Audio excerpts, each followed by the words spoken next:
That's on. That's on. Good evening, members. Good evening and welcome to this meeting of the Development Committee. I will now read out the emergency evacuation announcement. Jack, can you hear okay? Thank you. Sorry, Councillor Lorman, can you hear okay? Should you be required to evacuate the building, would you please leave the building via the entry doors to the hall. Continue straight on. Go through the two sets of double doors on the right-hand side to the car park, which is the assembly point. Please not delay your evacuation to collect any belongings. Please do not return to the building until given permission to do so by the council staff. Please note that the meeting will be audio recorded. Please switch off mobiles or turn them to silence. Members, there are 4 microphones on the tables for use during the meeting. When I invite you to speak, please wait until there is a microphone in front of you before speaking, as microphones are needed for the hearing loop and for the audio recording. Where possible, please help by passing microphones to each other and use the hand gel and antibacterial wipes on the tables if you do touch the microphones. Next page. Members, voting will be done by a show of hands in line with the Constitution. I will ask for a show of hands for and against the recommendations, and then for those wishing to abstain from voting. Have we got apologies for absence? I have Councillor Simon Smith, Councillor Phil Shaw and Councillor LJ Newport. Is there any others? Oh, and sorry, and Leslie Butcher, she can't make it for family issues. Is there anyone else? No? Substitute members, I've got Councillor Mrs Gadsden substituting for Councillor Shaw, Councillor Gooding substituting for Councillor Smith, and Councillor Mrs Mason substituting for Councillor Mrs Newport. Is that correct? Any more? No. Members attending, Councillor Simon Wootton. Minutes of the meeting held on the 24th of June, are these agreed, members? Thank you. To receive any, item 5, to receive declarations of interest. Yes, Councillor Ease.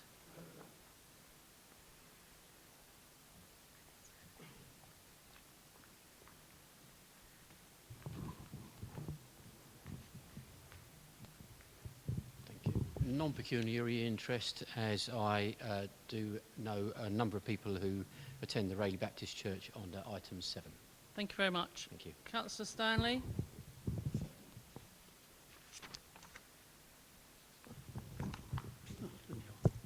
Non-pecuniary interest, as I'm a member of the RTC and I know the applicant. The first. For which item, Councillor Stanley? Councillor Dray. Yeah, I'm going to do this in a minute. If I stop everyone, members, item 6 of the agenda relating to 140 Eastwood Road, Rayleigh, is an application made by a member of Rochford District Council. It would therefore be appropriate for all members of the committee to declare a non-pecuniary interest in that item by virtue of being acquainted with the applicant. So that's done, and then we'll have any other declarations, please, members. Councillor. Right, thank you. Anyone else? Yep. Everyone's going to be covered with that. Thank you, Councillor Gadsden. Who's he?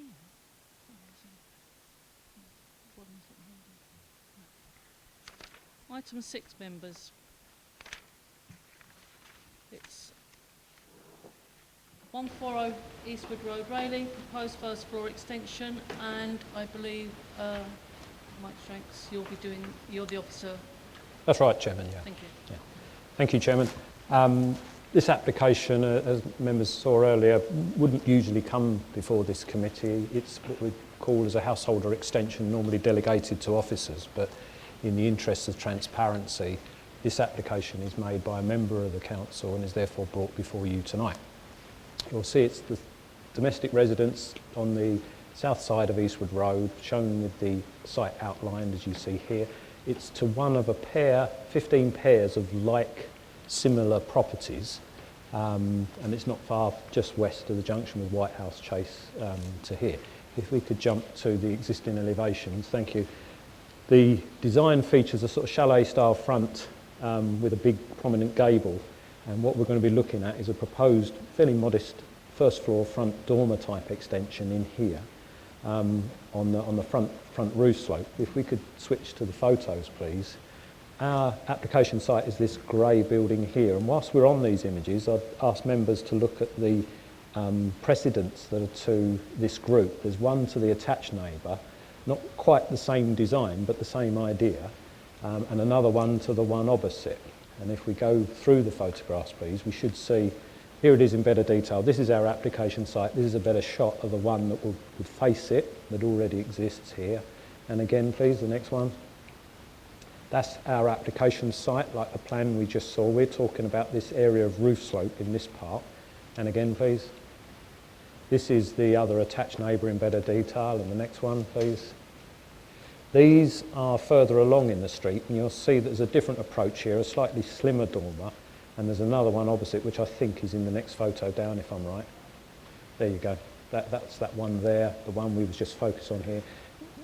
Basically, Chairman, you'll see that various other householders in this group have had the same kind of idea, but done it in slightly non-identical ways. If we can jump to the proposed elevations, please. Here we see what's before you tonight. This is the side view, and this is the view as you would see directed to the street. Here we see the roof slope that we were looking at earlier, and you'll see that there's a pitched roof to a dormer type design to provide an ensuite bathroom to the room behind. Sideways on, you'll see this little window detail here which serves the bathroom, and then tucked behind it is a slight front extension but hidden from view by the roofing proposed and the front dormer. Officers spoke with the applicants about some slight amendments which you see before you now. This is the amended scheme, and it was to just provide a slight roof verge there and to the sides to accord with your policy on dormers, and also to make this window larger. As originally proposed, it was like one of these high-level letterbox windows, and we felt that the proportion of wall massing to window would make it look a rather blunt feature. So we asked the applicants and they agreed if they could make the window larger, and you'll see in the recommendation that, of course, because it's larger, we have to recommend that you obscure glaze it, but it looks better architecturally and it has a good design and form overall. So the recommendation, Chairman, is approval subject to the conditions that are set out in the report.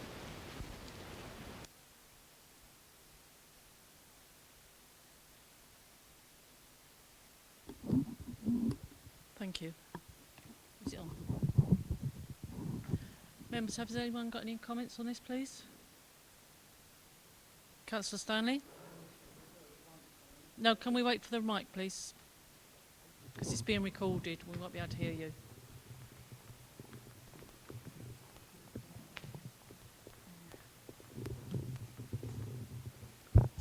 Thank you. Just one point. Is the window a fire escape window, as I already know inside those properties? Next door I actually know inside, so it's just something which was brought to the attention of next door neighbour when they put theirs up. Chairman. Mike Stranks. Yeah, thank you, Chairman. The short answer is I don't know, because it's not a planning requirement. It would be under the building regs. Definitely the previous letterbox type window wouldn't have been, and my limited understanding of the building regs that is if the room has a certain escape within a certain distance of that window, then it's not necessary, but don't quote me on that. I'm not a building inspector. I think we saw from the images before of the way other neighbours have done theirs, they featured windows of a similar size. So I would imagine, providing the building regs are consistent and haven't been changed, then it may be a requirement now that that is an escape, or it may be that this window doesn't have to be an escape. But that's not an issue before this committee or for us as planning officers. That's dealt with in building regs. If, as you say, it did need to be a fire escape window and necessitated a design, then they can approach for something they call a non-material amendment, which is a slight adjustment if the window is increased in by, only those that would be familiar with it would recognise. But if it required a substantial revision, then they would possibly have to make a new application, and then that would come back before you. But a minor tweak of the window, that can be done under legislation for what we call a non-material amendment. Thank you. Councillor Mrs Mason. Thank you, Madam Chairman. I think that this application stands on its own merit, and I'd like to move for approval. Have you got a second to Councillor Mason? Councillor Mrs Gadsden. Sorry, Mrs Gadsden. Thank you. Are all in? We've now had it moved. Are we all in? Can I have a show of hands, please, for in favour of this application? Please keep them up until Sonia's actually counted. That vote is unanimous and it's agreed. Thank you very much.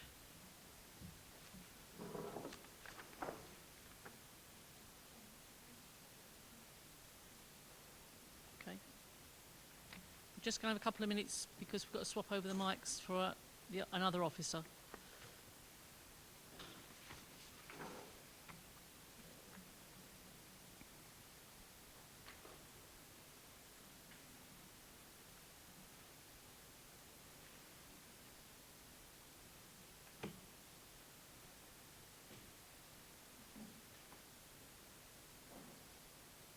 Have you done?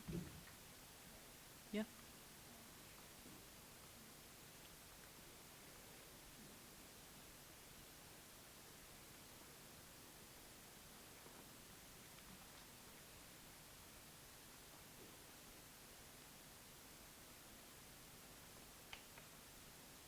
Yep.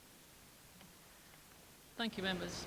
Application item number 7 is for the Rayleigh Baptist Church, High Street, Rayleigh, and Claire will be the officer actually presenting this, I believe. Thank you. Chairman, this application is for a 2-storey flat-roofed side extension to an existing church hall. As you can see from the location plan, the site is within Rayleigh Town Centre.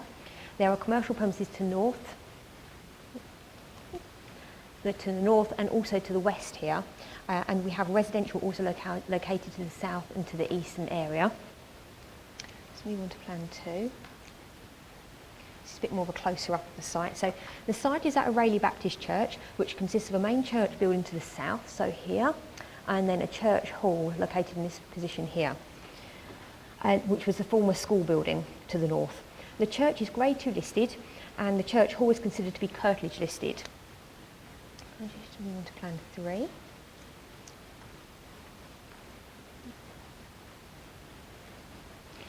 Both buildings have been extended over the years, as can be seen from this historical development plan, with the majority of works taking place in the latter half of the 20th century. The original main hall is coloured pink, so that's this building here, and the original church hall is coloured blue, just here. It's to the rear of the church hall where the works are proposed for this current application, so in this area here is where we're looking at the works. So I appreciate this is a bit small, but this is the existing layout plan that we've got here, floor plan. So it shows the existing arrangement. Here we have a ground floor kitchen and toilet facilities in this area at ground floor. And at first floor there is an activity room, kitchen and storage facilities. There is also an external staircase located here. So if I show the proposed now, I'll zoom in a bit more.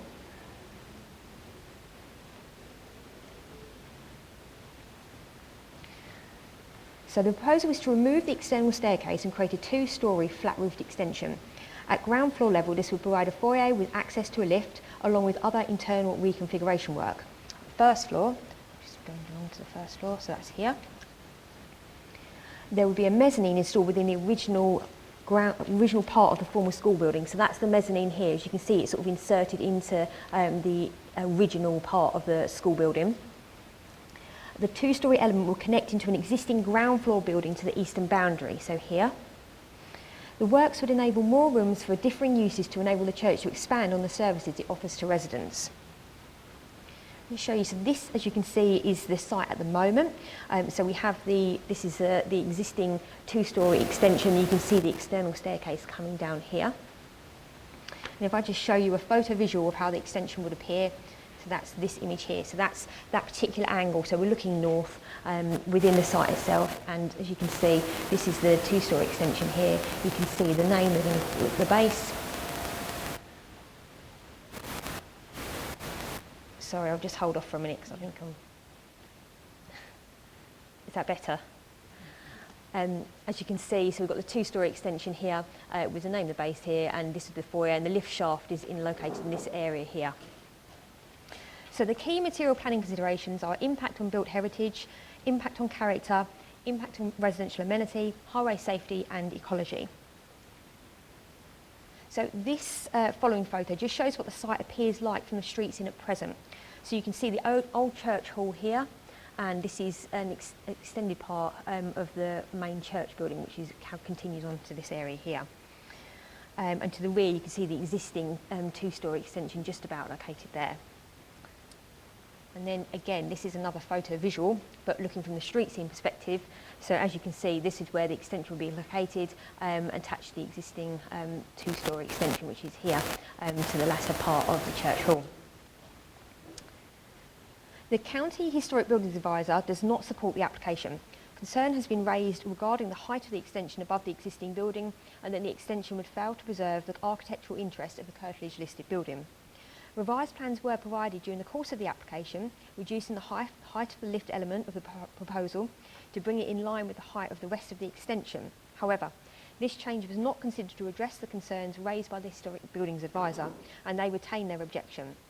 The proposal was considered to exacerbate the impact of the existing poor modern additions to the rear and would infill the existing break in built form as viewed from the street scene. The first officer reason for refusal, therefore, relates to the harm the proposal was considered to have upon this curtilage listed building.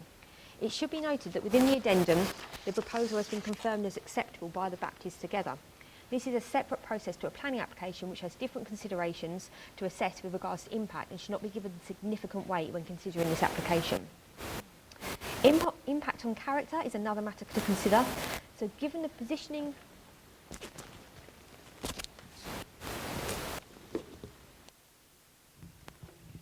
Thank you. Okay. Given the positioning and siting of the two-storey extension, it would be visible from the street scene. Although the building encompasses an existing two-storey flat-roofed extension, the proposed addition would have a greater prominence upon the street scene and would be considered to form a poor architectural addition. The use of flat roofs at first floor create a large and bulky addition which are unattractive. The glazed facade would draw attention to the extension from the public realm, adding to its prominence and exacerbating its incongruous appearance. The proposal is considered to represent poor design and would be considered contrary to policy DM1 of the Development Management Plan and the MPPF. Detrimental impact upon visual amenity represents the second officer reason for refusal here.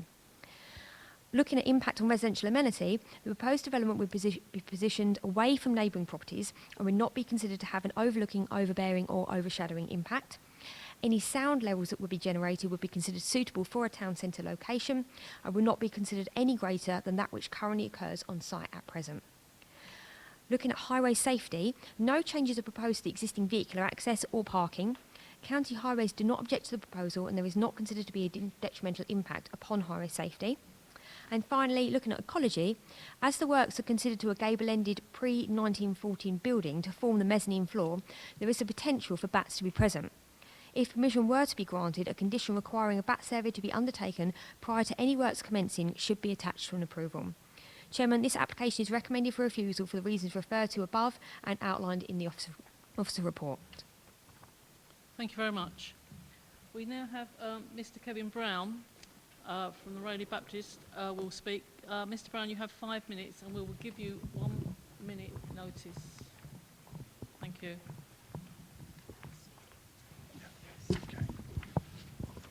Okay, good evening, ladies and gentlemen of the committee. Thank you for the opportunity to speak in support of our planning application for Rayleigh Baptist Church.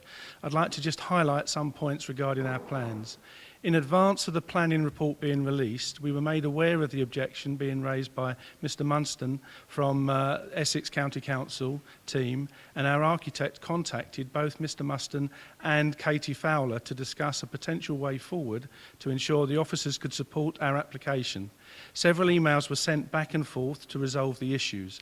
Our architect then contacted and spoke to Mr Munston, and he stated that the concern related to the overall height of the building, the lift overrun, and not the extension itself. Revised drawings were submitted, reducing the height of the roof and removing the lift overrun, and it was thought that this had resolved the problem. It was only when the report became public that we were made aware that Mr Muston continued to object to the scheme and also raised objection to the extension on the site. With regards to the listed building consent point of view, Rayleigh Baptist Church comes under the jurisdiction of the Baptist Union of Great Britain, and as such, we are one of the denominations whose heritage and listed building assets are managed under the Ecclesiastical Exemption Scheme. Within the Baptist Union, that scheme is operated by the LBAC, the Listed Building Advisory Committee. They give advice, guidance and listed building consent when it comes to the heritage buildings and churches owned by the Baptist Union. That was the case with our application, and the church applied for listed building consent from the LBAC. On the 7th of June, this committee met to discuss the application from a heritage and listed building point of view. The committee considered the concerns raised by Essex County Council regarding the height of the lift overrun, the roof and the extension to the base. They concluded that the amendments submitted by the architect improved the scheme and addressed the issues that had been raised. The committee approved the application, subject to agreeing some matters of detail and specification. This approval was communicated to Mr Muston and Rochford District Council. Our proposed scheme extends the 1960 addition at the rear of the base by just 2 metres. And from becoming a blemish on the street scene view, far from becoming a blemish on the street scene, viewed looking down the side of the building, we believe it enhances it by replacing the unsightly metal fire escape with a feature window that replicates windows in the building. This addition is not visible from the existing roofline and the current building from the seat stream perspective, and is only visible while looking down the walkway between the two buildings, and it is approximately 23 metres from the street footpath. The main purpose of this extension is to enable us the flexibility of space for the internal remodelling and for us to become fully compliant from the perspective of DDA and the Equalities Act 2010. It will join the two buildings on the site, enabling level internal walk-in and wheelchair access from the base building right through to the front entrance doors of the church.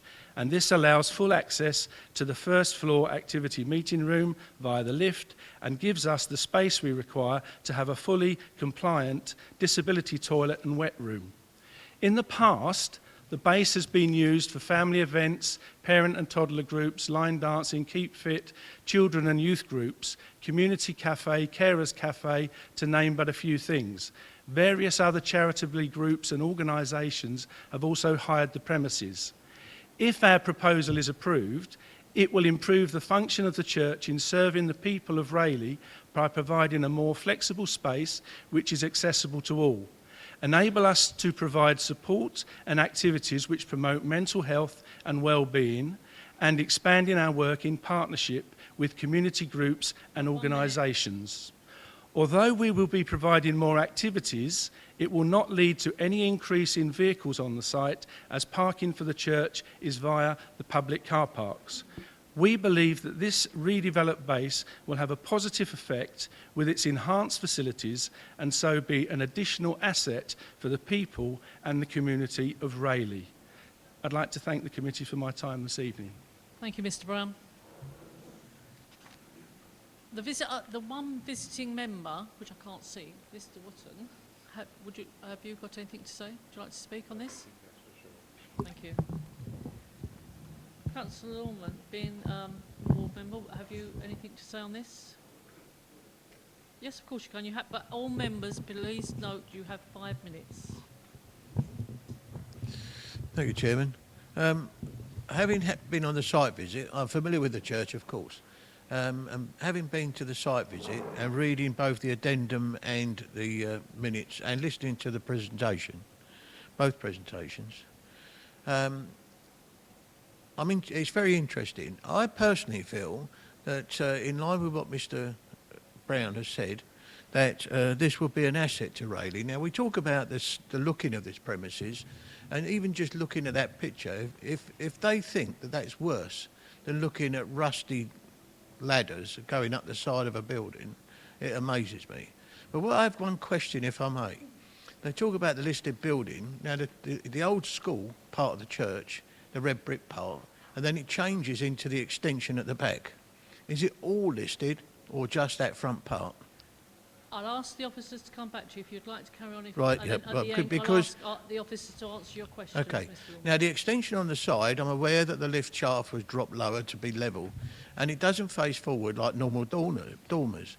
So it's in keeping for me to think that it's an extension of 6 feet that does so much good, especially with the DDA's assistance and everything else. And I have to say, listening to all parties, having done the site visit and familiar and listening to the good it could do, I personally have to say at this moment in time, I feel that we should go forward with this plan. Thank you. Claire, could you answer the question, please? In answer to your question, the whole of that church hall is listed, including the section to the rear. Okay. I've got Councillor Eves, then Councillor Williams.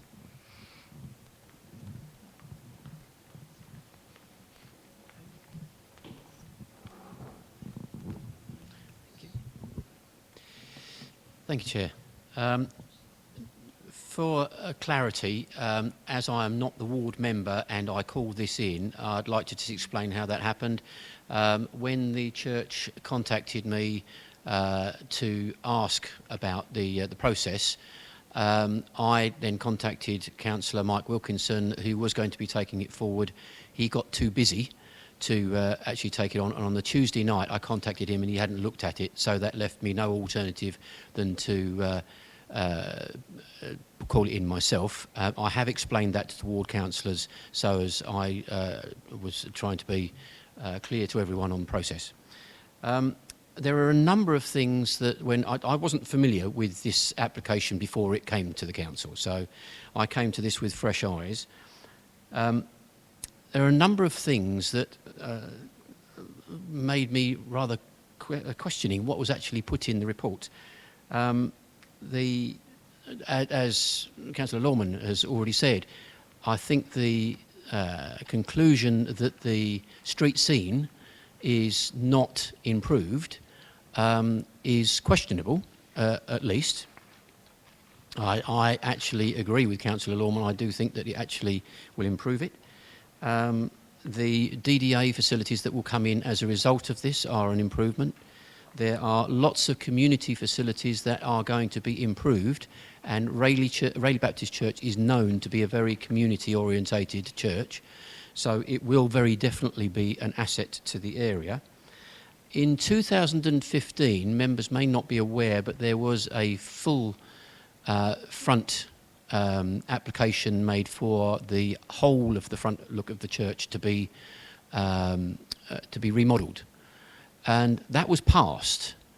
Now, where I find that odd is that no mention was made of street scene in that, but we have a very small proportion of the street scene which is being used as the reason for officer refusal for this, which doesn't seem to add up to previous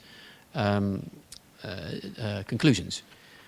The last thing I would say is the addendum that we've had today asking for a BAT survey does kind of lend weight to the feeling that the council's conservation officer has not actually visited the site, because although that yes there is a roof in there, bats will not nest in a roof that is actually left open. It is an open vaulted roof in a hall that is regularly used.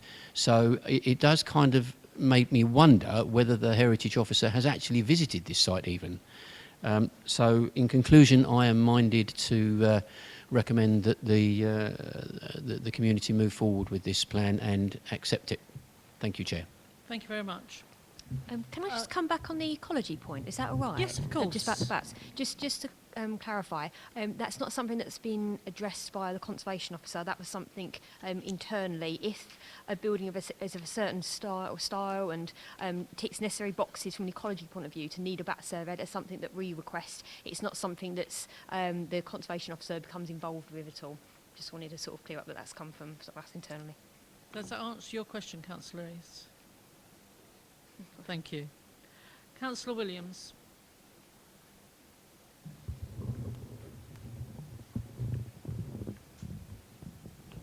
Yeah, thank you, Chairman. I was just wondering if we could see the photograph of as is now. Is that available? Right, thank you. And could we just go back to the proposed, please? Thank you very much. That's it. Thank Has you. I was answered your question, Councillor Well, Williams? I just wanted to, yeah, thank you. Thank you. Councillor Foster? No, wait, can you please wait for the mic? I know we can project. Right, thank you, Chairman. Unfortunately, I was unable to attend the site visit at the weekend, but went there last night to check it over. I completely agree with the details of referral as expressed by Councillor Hughes in paragraph 1.2.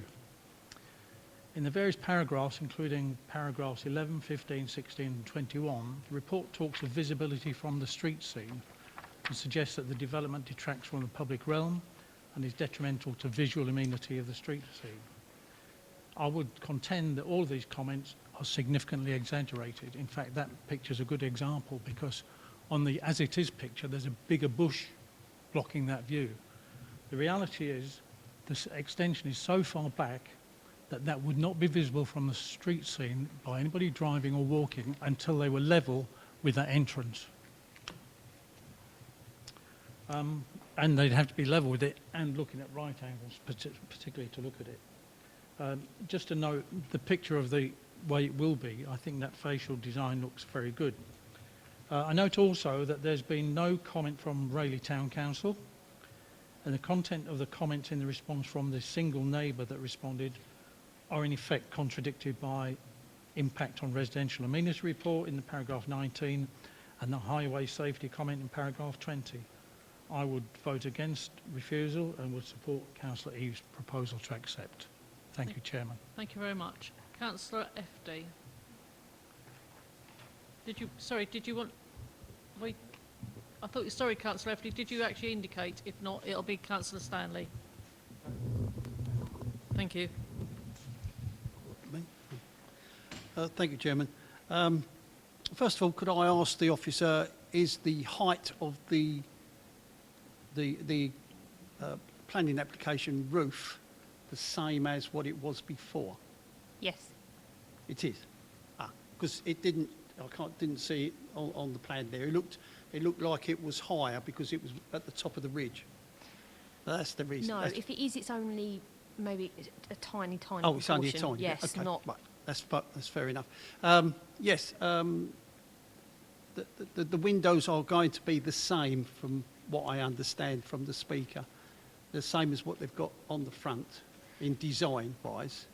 Yes, they're certainly going to try and keep the design in accordance with the existing Yeah. building as much as they can, and we can control that kind of thing by conditions if need be. I rather like the design myself because that's it seems to be in keeping with the front of the property. Although I'd like to see perhaps a more, if you like, the ridge indicated on the wall above the window. That would look really nice. That No, would Councillor Stanley, we're but not doing is that. not- We're not discussing that. That's not planning. No, that's not. planning. We're not planning that. But yes, I think it's well accommodated in its surroundings. Yes.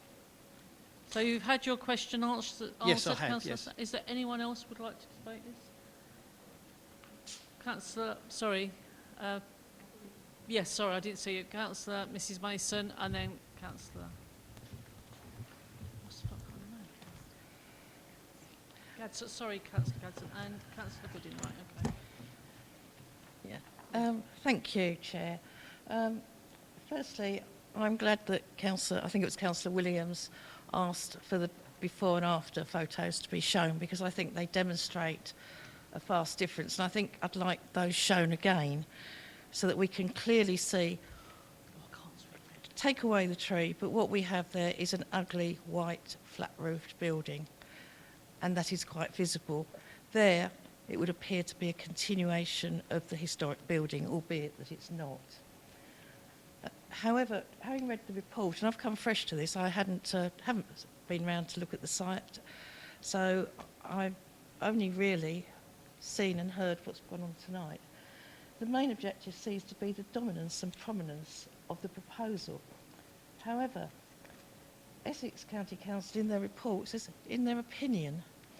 Well, in my opinion, I don't think it is overly dominant, and I don't think it's overly prominent, and I think it's an improvement.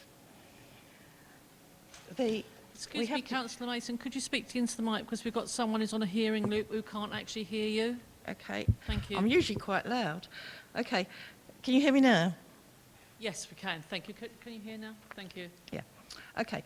We need to ask ourselves, if we look here, will the proposed development lead to substantial harm or of a designated heritage asset? And we should refuse consent if that was the case. It says here, unless it can be demonstrated that the substantial harm or total loss is necessary to achieve substantial public benefit that outweigh that harm or loss. Well, firstly, I don't think there is substantial harm. I don't think there is any harm at all on this. I think it's an improvement. And certainly any harm, any perceived harm, is outweighed vastly by the public benefit. And I have heard all the comments of the preceding councillors, and I think that the feeling I get from this floor is that it's unanimous, or certainly there's a general appetite to approve this application, and therefore I would like to move for approval if I have a seconder. Right. Thank you, Madam Chairman. That's fine. So we've got Mrs Mason approve it and Councillor Eaves second it.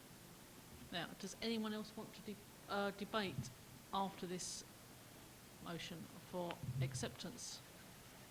Councillor Rick, get your mic.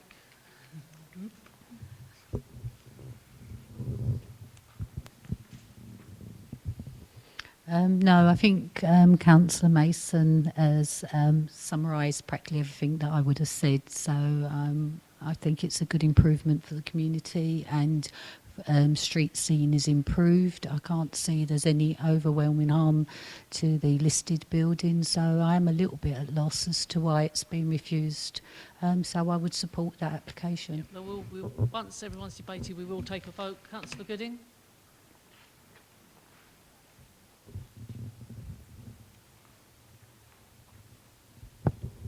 Thank you. Having visited the site last Saturday, I can see that it would only enhance the area, and I would endorse exactly what Councillor Mrs Mason said. You know, the benefits to the community far outweigh any other issues. Thank you very much. Right, we've had a motion, we've had a seconder. We will now take a vote for. Can I? Is it possible sorry, to does just... the officers want to come back? I do apologise. Only just because we do have some suggested conditions that we would suggest be imposed if we are going down the line of approval. I have a copy I can show on the screen if you think it necessary to view them. Yes, I think that would be necessary, please, to be transparent. Okay. I was going to say, can you read it? And there's nothing on the screen. So we've got, I don't know if you can see it Can roughly you read there, them but out, please? do you want me to Because read them out in full or just the headings? What would you like, members? Can you read that, or would you like them read out in full? Put your glasses on, everyone. Just okay. Read out in full, Okay. please, Claire. So the first one is a time limit condition. So the development hereby permitted shall be begun before the expiration of 3 years from the date of this permission. So that's a standard one that we impose on all applications. The second one is materials. So the external facing materials to be used in the construction of the development hereby permitted shall be those detailed within the application unless alternative materials are proposed, in which case details should be submitted to and agreed in writing by the local planning authority prior to their use. And the third is compliance with approved plans. So development hereby permitted should be carried out in complete accordance with the following approved plans as listed there. And then the final is a BAT survey requirement. So no work shall commence until a BAT survey has been undertaken at the site and submitted to and agreed in writing with the local planning authority. Any mitigation required shall be undertaken in accordance with details to be agreed in writing with the local planning authority and undertaken prior to works commencing to construct the development hereby approved. So just 4 conditions, and then we've got a standard reason for decision that we put on there, which I can read out if you like, but it's the standard one we put on. Yes, Councillor Stanley. Yeah, I can. If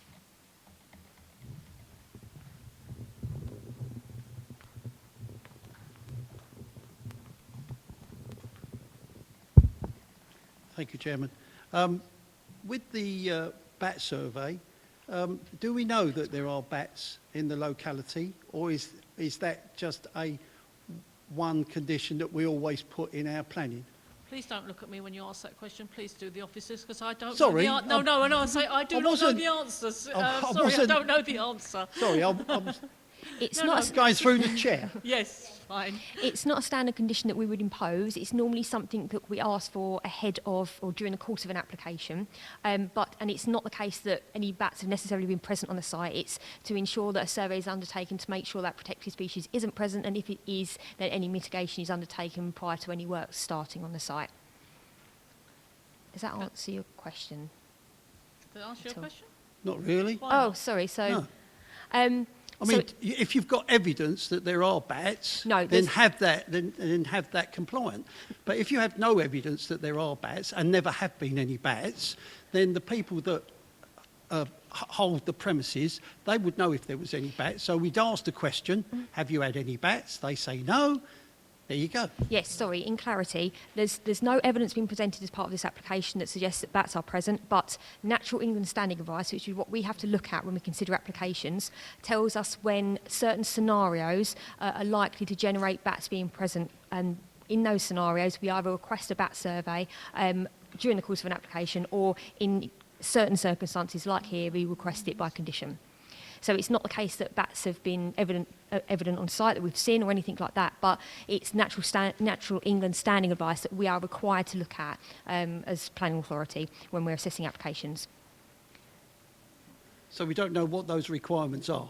There are requirements In other that we words, can what- view, and it says things like if it's a gable-ended, in this scenario, a gable-ended pre-1914 building has the potential for bats to be present, and therefore, as an authority, we should be requesting a bat survey. Right. Thank you very But there are much. other scenarios as well. But Thank Thank you very much. Can you pass the microphone after wiping it down to Councillor Mason, please? That way. Could you wipe it down? It's all right, I'll, Thank you. That's it. Councillor Mason, Mrs Mason. Thank you, Chair. I'd just like to ask for some clarification on the officer on the reasons for approval. I know I've moved approval, but I can't read what's on there. I know they're pretty standard. I'd like to include in that, and it may be included if the officer can bear with me, that we do that the committee feels it's an improvement in the committee's opinion on the existing building.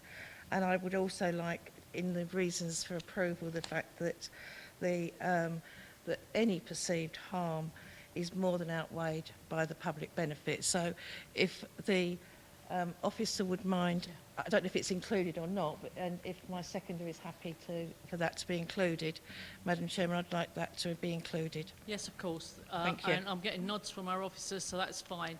Right, members, we've had a debate quite healthily. We've had the motion, and it's been seconded to vote for approval of this application. Can I have a show of hands? Can you please keep them up until Sonia tells me otherwise?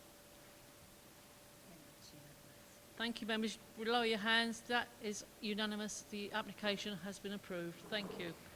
That is the end of our business, and I will close the meeting at 8:13. Thank you very much.